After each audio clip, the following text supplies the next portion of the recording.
And good morning, racing fans. Welcome in for a beautiful Sunday here at Gulfstream Park. We're 54 minutes from your Sunday opener, the first of 10. Comes up at 12:10 this morning.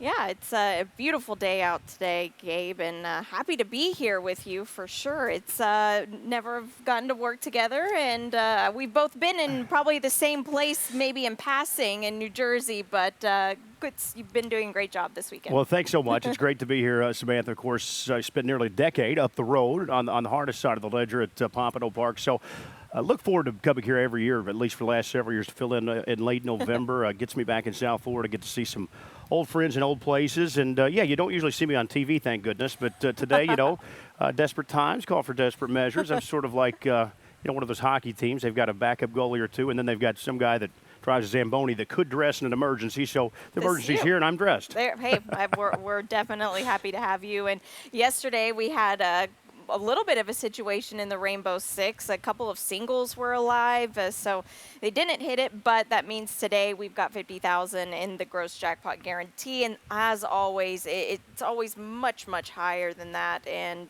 they send it in here. That begins race 5. Brian's got a ticket. We'll take a look at it a little later, but the opener here is a good one. Yeah, it really is. We've got 2-year-old fillies, maiden claiming event here, 35,000, mile and 70 yards over the all-weather.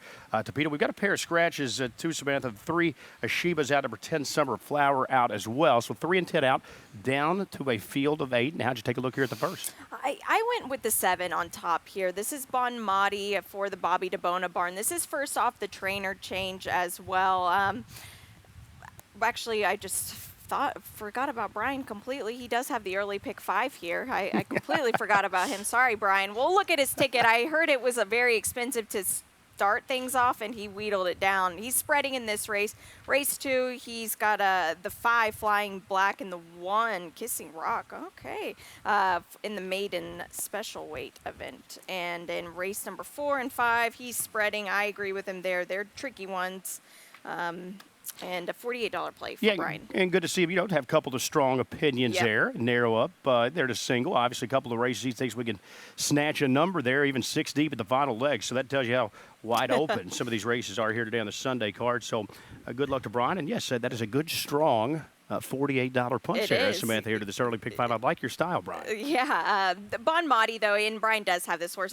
I think this filly should improve on the trainer switch here. Bobby DeBona, he really does a good job first time with these new acquisitions, and I think this is a horse that she should just really appreciate the 2 turns as well. She tried it for the first time last out, and I think that helps to get some fitness under her belt. And the 5 Sonadora Girl, Victor Barboza, I know you're not too familiar with him, but you have been this weekend, huh? Said the name many times. Yes. As he's entering the winter circle, I think at least 2 yesterday and Friday maybe as well. So, yeah, the barn's been red hot. Yeah, it has. And you have to pay attention to these horses because he just is on fire right now. We're getting to the close of this Sunshine Meet, and he's going for that title. Sonadora Girl, it was a really interesting race last time. Victor had 2 in the race, and Sonadora Girl just opened up by the length of the stretch on the backside of the Tapeta. It was very weird. It's not as she was running off or anything like that. It was just she just completely took off. She was defeated in the very, very late stages by her stablemate.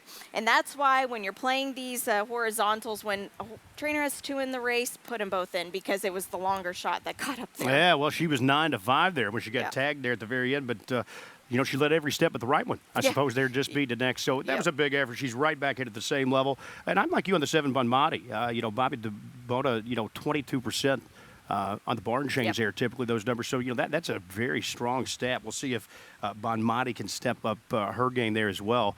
So Samantha, 7, 5, 8, and 9. And it's a big class dip, I believe, for the 8. She's been in the maiden specials. Yeah, it is. And this is a barn as well that's just pretty live. And her second time going 2 turns should help, and they had the blinkers. This is a move that the barn does quite well, and expect a big jump up from her. Okay, well, let's try and swing with the price. But Monty get there to 8-1 on the board right now. Hopefully we can kick off the Sunday action with the number. We'll move on to race number 2. We've got 3-year-old fillies, or 4-year-olds that up here. This would a claiming event, mile at a 16th over the all-weather Topeka. And we have no changes here, so we'll go with the field of 7. Yeah, and I've got the early pick 4 ticket. We'll take a quick look at this. And this is a sequence that you could punch a couple times, I think. Race 3, I'm just taking 2 of them. And this is a tough race because a lot of them I can't see beforehand.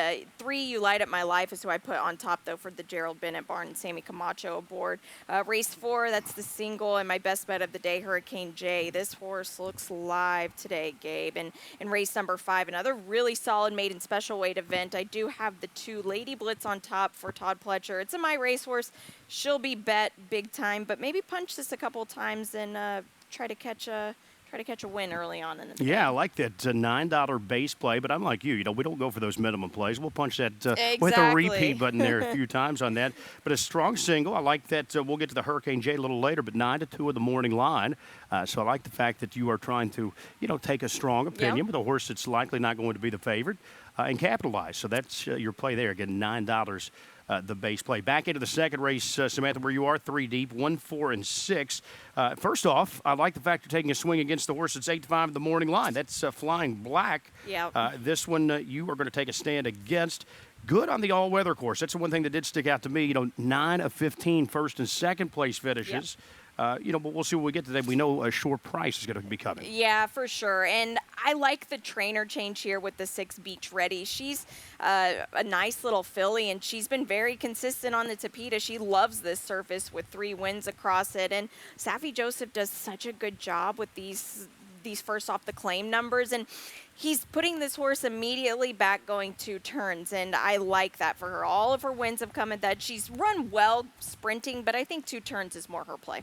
Yeah, and 22% Safi Joseph first off the claim. That's a name that everyone here at Gulfstream Park is familiar with, regardless of how often I pop in. Safi Joseph always going to pick up some wins in the card. So the lone 3-year-old there in the second race today, Beach Ready, again, first off the claim. But she likes to win. She's 3 of 7 this year. Talk to us about your runner-up selection there, Dub Step.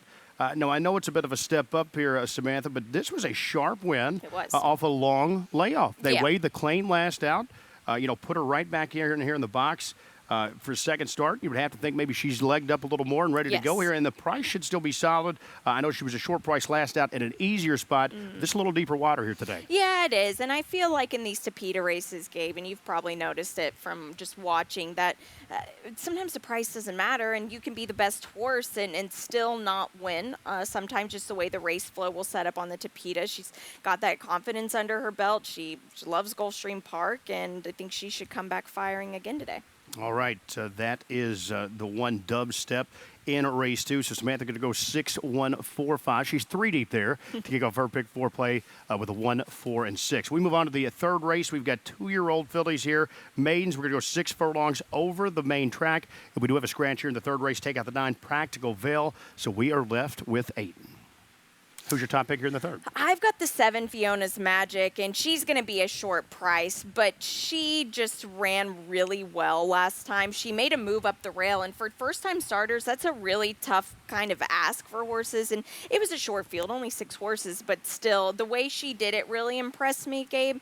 She gets the bug allowance here. Mike Yates, he does a good job with his young horses, especially the sprinters, and he has horses that do great going 2 turns as well, but he's really stuck out to me as a really strong sprint trainer. And they gave her some time off after that July race, and that's normal for 2-year-olds. They can just have some things, little things, bone bruising, shins, but it's nothing to be worried about. You just give them some time, you bring them back, and usually when they come back, they run even better. You took the words right out of my mouth because, again, that's what I was going to ask about the missed time there. She was legged up, ready to go early, 1st of July, so it's been 4.5 months. But you just explained it, so I don't have to ask about it anymore. So should be easy. This is the type of horse I root for, Samantha. Fiona's Magic. Florida bred. She's by St. Patrick's Day.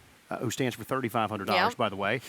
So, you just got to root for a horse like that. I think that, you're up against some big-time horses here. Kissing Rock, $250,000 yearling purchase by End of Mischief there from post number 1. No, believe Chad Brown had this filly up on the East Coast there. She started to work at Saratoga. They've, for whatever reason, taken her off that trail. She ends up here in South Florida. And, she's going to take a lot of money in this race. She is, yeah. She's a half to Verrazano, who's not my favorite stallion, but he did some big things. And I hate that bridge in New York. I'm sure you do, too.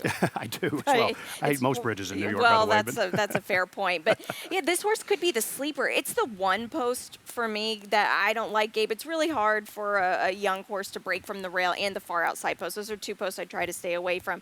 You have to be good. She seems like she's legged up nice. I haven't seen her. We're going into this race blind with her, but watch the board, because if she's taking money, she might be live. Yeah, that's the case, and we'll see. Obviously, what goes over, just a bit of an unknown there. I hate to take too short of a price on a complete unknown. And like you said, we look for reasons to beat favorites. It sounds like you've got some with post one and whatnot there as well. Talk to us about the long shot you split those two up with, though.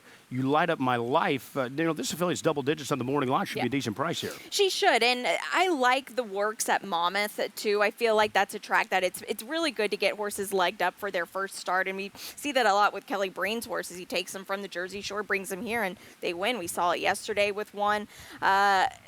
Two siblings of this filly won first time out. At the sale, she sold for $30,000. It's really not that much for a City of Light, because those have been kind of a hot ticket. I feel like the word is still out on them. She worked 10-1 at that sale. I didn't really like the way she did it, but these works are showing that she's grown up a lot since that April start. And Jerry Bennett, he's very, very solid at Tampa.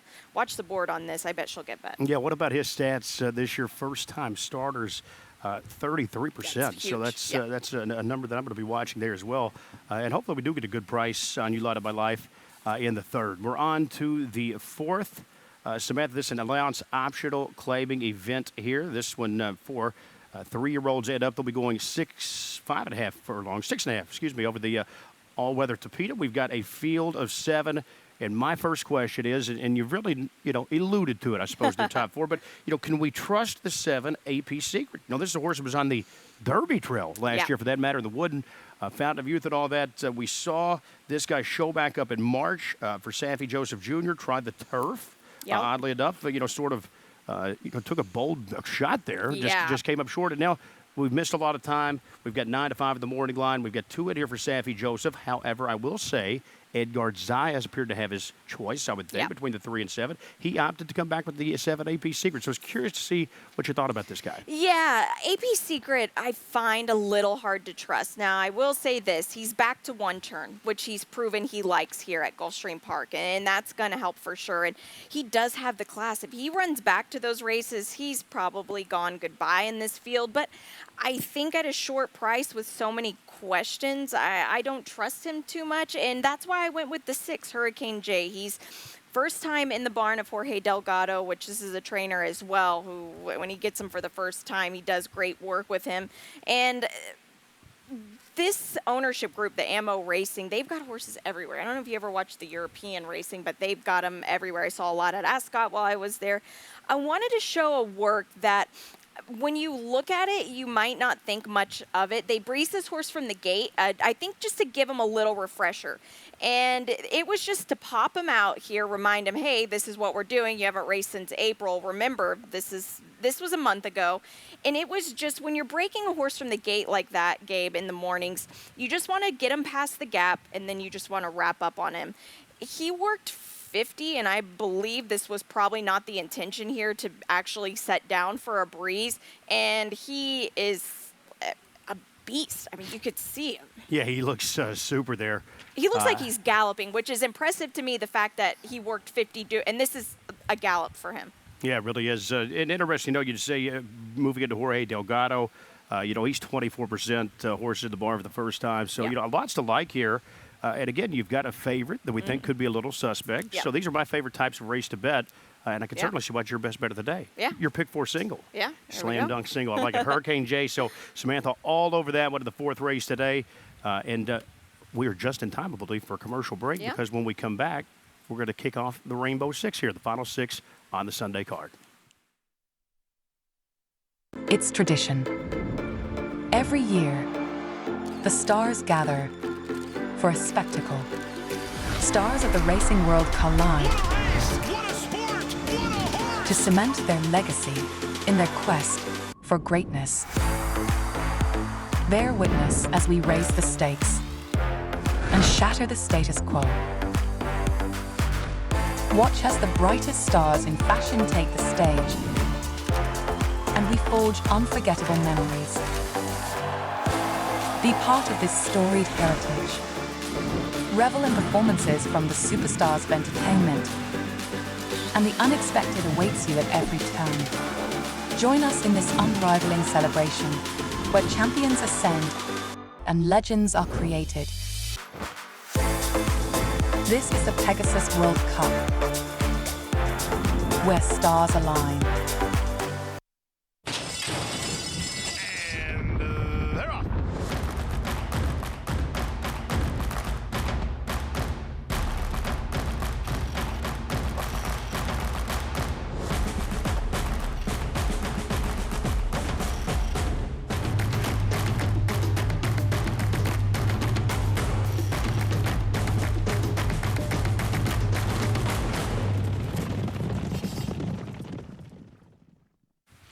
Welcome back here at a Sunday afternoon, beautiful Gulfstream Park. I'm Gabe Pruitt, Samantha Perry alongside as we get set to discuss the back half here of the Sunday program. Rainbow Six territory. You said it at the outset, Samantha. There were 2 chances yesterday to take down that entire jackpot. Still a nice payout. I believe it was over $7,700 for 20 cents. Yeah, it was probably as scared too going down the stretch because the 10 was one of the singles and he was running late but ultimately defeated. And we'll see if Brian can maybe take it down today. He's got the ticket for us. We'll take a look at it. It's a good sequence here. He's spreading in this spot. I agree with him. This is a tough race. Race 6, Hancock, he's got singled. That's going to be a tough horse. I've got him singled in my late pick 5. Race 7, the 4, Hazon. This is a quick filly for Todd Pletcher, first time out. Race 8, just 3 deep for him. That's a tricky race. Race 9, 4 deep. And in the finale, you see his anchor, his best bet of the day. Grand runner for Victor Barboza. If you're feeling Gabe, you'll say that name quite a bit today as well. Yeah, and then, again, as we said, the barn's been red hot. So 3, pretty logical singles that I would call it there. That are going to show up a lot of tickets for that matter. But I'm like Brian here. This first leg, I mean, this was one that I had a lot more questions than I have answers in. Samantha, this is a tough field right here. Deep group. They'll go a mile and 70 over the Tapeta. 2-year-old fillies. It's a maiden special for $50,000. It's just a very tricky group, and I see you've signed on here for what should be a decent price. Yeah, it's a My Racehorse horse, so they always send it in the win pools with these horses just because it's such a large group behind it. But I think in a place like the early pick 5 as your anchor, they might kind of overlook this horse, or it's the Rainbow Six. I think this filly should love 2 turns. She tried it on the turf at Saratoga, and it was a tough race. And I felt like the Saratoga turf course this summer, it was tough. And it says firm, but I feel like that was a course that a lot of times it was more giving than not, just due to the rain. She came back here. She tried the dirt. She showed a little bit of interest, which was good to see, but I think that she's going to really like the 2 turns on the Tapeta here. She's not a very big filly. She's quick moving, and I think she'll enjoy the stretch out here. Okay, good price there. She's 6 to 1 in the morning line. I want to get a couple of quick comments on your next 2 because those both held from the Christophe Clement bar. Yeah, this is hard. What about the 10? I mean, this is a filly that's going to get some buzz here, a $600,000 yearling purchase, that being Nothing, my namesake, here from post number 10. What do you make of her? I know she's going to draw a lot of play here. Yeah, I didn't get to see any of her works. They didn't have any of them up. They spend a lot of money for her, like you said. Her second dam was a grade 3 winner. This is the first foal from this dam, though. Everything that Christophe Clement is going to bring to this track is going to be fit, so that's not a matter of that, and I'm sure the intention is to get her on the grass, try it here. I feel like in separating the 9 and the 10, it's hard to separate them. I did see a work from the 9, Lady Who. Her half-sister was graded stakes place in California. Her name was 13 Squared. Bob Baffert had her. She's fit, and I like the Motowns. It's small sample size, but I like the way that they've been training. If you're just like splitting hairs and you're nitpicking, Nothing. These 2 work together, I would assume, in their last breeze. But before that, I think Nothing looks like she did miss a work. if you want to read into that at all, read into it what you will, but just pointing that out. Yeah, and Who Lady Who, post 9. She was a $95,000 yearling Yep. from Keeneland September sale last year. Going back to the 10, nothing, 600,000 for Maryland Bred. That's quite the ticket, That's right? a lot of money, yeah. So this obviously was High a filly hopes. that looked the part. We'll see. Yep. We'll see how that she is on debut today. She's got post 10. I'm like Brian and Samantha. I think that's a wide open It affair is, there yep. to kick off today's Rainbow Six. Well, one that is up next is going to be race number 6, rather. That was the 5th race to kick off the Rainbow Six today. This one's 7 furlongs over the main track. It's a starter optional claiming event here for 2-year-olds. We do have a couple of scratches. Race 6, take out 6 Mayhem in the Palace, take out 7 Real Sensation. We've got an undefeated colt here on the outside. Yep. Samantha Hancock, he's 2 for 2. Can we beat Hancock, or do we just have to tee him up? I'm teeing him up. That's how I'm kicking it off in my late pick 5. He's just really been impressive. I think the further he goes, the better he's going to go. I'm singling him right off the rip. The scratches kind of messed with my ticket a little bit, and this is probably my strongest opinion here in this sequence. The rest of it, it's kind of up in the air. Race 7, it's a maiden special weight event on the dirt. This could be a tough race, but Hazon looks like he's training well, but I do have the Flying Liam, the 3 on top. Race 8, I wanted to take the all ball here. I couldn't do it. It was just going to be too much, but I do have Bedtime Story on top. She loves to win. She's 5 for 6. That's just such an impressive record here, but it's hard to do that, especially for a filly. Race 9, too deep for me, the 3-0 Darlin, who's coming off of a win, and that could be a very tricky race. This late sequence is very tough, Gabe. And in the finale, I do have the 8 on top. That is Grand Runner. But I also have the 9, Toscanito. What did I say about those Victor Barboza runners? When he's got 2 in the race, I feel like you should use them both. Yeah, you like the longer price Yep. sometimes. We see that happen, oddly enough, It happens all the time. fairly a regular occasion. Yep. Yeah, so he'll have both the outside starters there in race 10. The 8 Grand Runner, of course, your top selection. Brian's best bet, I believe. But Yep. your 3 deep there, 589 closed out. So you'll see a $45 play for Samantha there in today's late pick 5. So let's get back to Hancock here.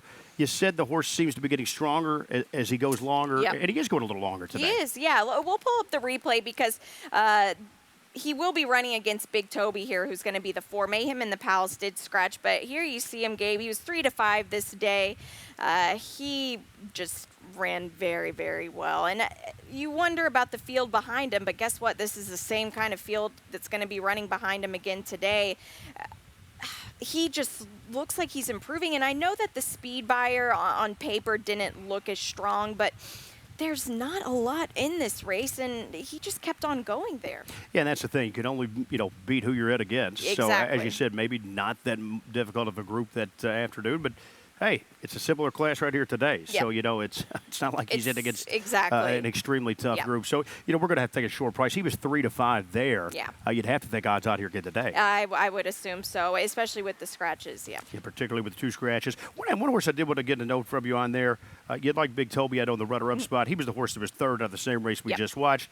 What about Rise My Guy, the one here, the Florida bred, who was claimed, a few starts back. Yeah. They tried him at a maiden special, won that race. I thought that was a nice win. And then, Stakes Company just a little too tough for him. They'll back down. No, and Ben Tornado is a horse that is going places for the Jose D'Angelo barn, undefeated right now. We'll see him stretch out in the final leg of the Florida Sire Stakes. But Rise My Guy, I think it's interesting that Paco Lopez jumps aboard here. This could maybe be the sleeper. This horse will 9 to 2 on the line. The whole field's going to be bottomed out. 1, due to the scratches, and 2, because Hancock will be such a favorite. But maybe this horse can pick up some pieces late. Okay, we'll see what he is there. And I think with all the money Hancock's going to take, everyone's going to be a little bit of an inflated Yes, price there. definitely. Including Rise My Guy. Race 7 today, that's the late pick 4 times, 6 furlongs over the main track. This one a $50,000 maiden special weight. We do scratch number 6, Southern Dream. Southern Dream is out, and the one that's going to get all of the attention here, Samantha, is the 4 Hazon. Yes. 6 to 5 of the morning line here. It's Yep. his career debut. Yeah, it is. And he looks very strong in this race. And here was my thought process. I watched him work here at Gulfstream Park, and he was working with Lady Blitz, who's earlier in the 2-turn race. He looks like he's going to be a bit rank, which means he's going to be breaking and just going for it. Misael Jaramillo's in the saddle. This is a rider who's so strong on the front end, and the fact that they reach out for him says this horse has got gate speed. Let's use it. Better Go Go Go has some speed as well.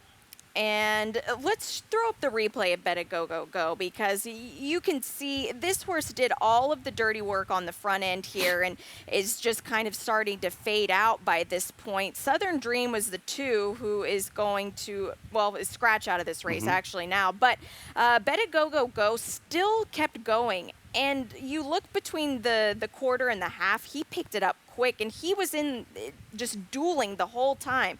He got a little leg weary at the end, but he didn't throw in the towel. The winner was a runaway winner. I think that the 4 and the 5 are going to hook up here, Gabe, and that might leave time for the 3 Flying Liam to come at the end. His race at Monmouth 2 starts back. He broke from the outside post, never really had interest until the late stages. He galloped out really well in that race, and you get Paco Lopez. Yeah, you can't go wrong there. Yeah. You've got a lightly raced horse. It's obviously got some upside Yeah. potential here. Making his first start here in South Florida. So we'll get his South Florida debut, Flying Liam. And I think that's another race you're going to get a good price, because I think all that tote going to be driven there on the first-time starter. So I think some of those are going to be inflated. So I don't blame you for taking a swing there. We'll see, at a good price. That's what we're here to do, try and beat some favorites and make some cash. So we're on to the 8th race today. Here's starter optional clamming event. 5 furlongs over the all-weather course. We do have a pair of scratches. Samantha, we take out the 4 Flag Woman. We take out the 8 Defended. So we are left with 7. I know you like Bedtime Story. Yeah, we'll show the replay and just kind of talk about this group as a whole, because most of them are in back with each other. Thank you, guys. Flagwoman is out, but Sonicus, Big Band Louisiana, they're all in this race together. Bedtime Story just cruised up on the outside. That was her 2nd win in a row, her 5th career win out of just 6 starts. She's in raging form right now. She was coming off of a little bit of a layoff and came back in a very impressive fashion here. Will she stub her toe? I'm not sure. Sonicus made a huge run at the end, and this horse earlier in the race was nowhere to be seen. And look at him really just dig down for 2nd. This is a race I have no strong opinion on. It's going to be a tough race. For me, if you have the budget, I'll ball it, because it's one of those that races. competitive a group, Yep. yeah. And Sonicus just missed there to Yep. Bedtime Story. Got away a little bit there in the front. But I like the fact that Sonicus just kept digging there. She just kept coming and, beat the neck there at the end of the day. So those are your top 2 choices right back. It's 5, 7, 3, 2 for Samantha in race 8 here this afternoon. We're on to the 9th race today. This one's going to go 5.5 furlongs over the all-weather Topita, an allowance optional claiming event for fillies and mares 3-year-olds and up. We've got 8 here at the bar, no changes. Nope, and the 3-0 Darlin I went with on top. She was just very impressive in her last win. She's had some time off since then. She gets Edgar Zayas back in the saddle. She seems like a filly that's heading in the right direction, and she's consistent is the main thing that I like about her, especially that she switched barns. The One Talkin' Tipsy, I think, will be an interesting horse as well, because the last time that she was on the Topita, it was a winning one. Yeah, and that was a winning effort there, and that was not that long ago. No. I mean, back in the summer. So last time we saw her here at Gulfstream Park. What about the horse you mentioned there, O'Darley, your top choice? I mean, this is like a horse for the course of the Topita. Oh, I mean, yeah. 9 starts, 3 wins, 4 seconds, 2/3. I mean, 9 for 9 on the board. Yep. Made over $149,000. So she just lives it up out there on that all-weather course. She loves it. So if you're not seeing her run first, she's going to be hitting the board for sure. Okay, so 3-1-4-8 for Samantha, race 9. That's going to lead us all the way into the finale here this afternoon. This is my type of company here, the basement in the nightcap. They're going to go a mile over the main track, 62.50 claimers here. We've got a couple of scratches. We take out number 3, Super Curioso. We take out 6, Cupid's Due. So we've got 7 here in the nightcap, and you are with Brian there with his best bet. I am, yep. Grand runner here, one of the Barboza trainees. Yep, he will be coming on late. He's dropping huge in class here. This is the bottom, like you mentioned, and he didn't run too well last time, but that was against World's Better. His uncoupled barn mate here has the speed. So Toscanito can maybe tee it up for Grand Runner at the end, but as you saw in my late pick 5, I think it's important to use both of those horses because something could happen. You never know. Yeah, it's one of those spots is like now or never Yeah, comes to exactly. mind with Grand Rudder. We'll Yeah. see. What about the other horses dropping there? I see you used him third. That's Hercules. Claim 2 back into Yeah. Jose D'Angelo's barn. They tried him in a little bit, tough company there, I suppose, last time, although he was the favorite. I'll say Yes. odds on. So this is like an immediate plunge Yeah. into the bottom here. It is, and I think what I was going for is who's hot right now, and Jose D'Angelo also is, and I think that this is another one. Just class drop aside, you got to pay attention to his horses right now. All right, that's a look at the Sunday action. Now we're off to the lightning round. We are, yep, and it's a condensed one, but we've got a lot of things going on. Pegasus, it's coming up. We're excited for it. Tickets are on sale. Make sure to get those. It's going to be a fun day. Wish you could be out here. Oh, for you know it. what? Maybe I'll just come visit you That's- guys. yeah. What a cool day to be on track. Yeah. I always love the Pegasus every year. It's an excuse to come to South Florida in the winter. What else do we need? Yeah, you don't need more than that, that's for sure. And I lost my long shot today. My best bet's Hurricane J in race number 4. We'll see if we can get him home on the barn switch. And then with the new year coming, Gabe, we've got calendars, calendar giveaway at the beginning of the meet, December 1st and 2nd, our championship meet, that is, which is just right around the corner. I can't believe how close it is. And segueing into that, we're closing out the Sunshine meet here next weekend after Thanksgiving, and it's going to be so much fun to get into this championship meet here. We've got turf racing coming up. You can see it from up top. How's the view up there? Oh, it looks great. I think it's ready to go, to say the least. And just exciting times here. And the championship meet, of course, kicks off there the 1st of December. Look at that grass. Mr. Aiello will be off the world's longest vacation there. He'll be back for the championship meet. Yep. Yeah, check out that turf course there, Yeah. as we just mentioned. Beautiful. It looks amazing. We're so excited to have it back first day, December 1st, and excited that you could join me this morning. Thank Well, you I'm so excited much. to be with you. Thank you. And it's always a pleasure. Appreciate all of the first-class staff here at Gulfstream Park. And that's a wrap for the pregame show today. We'll take you through the changes in a couple of moments, 10 races, and we wish you the best of luck out there this afternoon.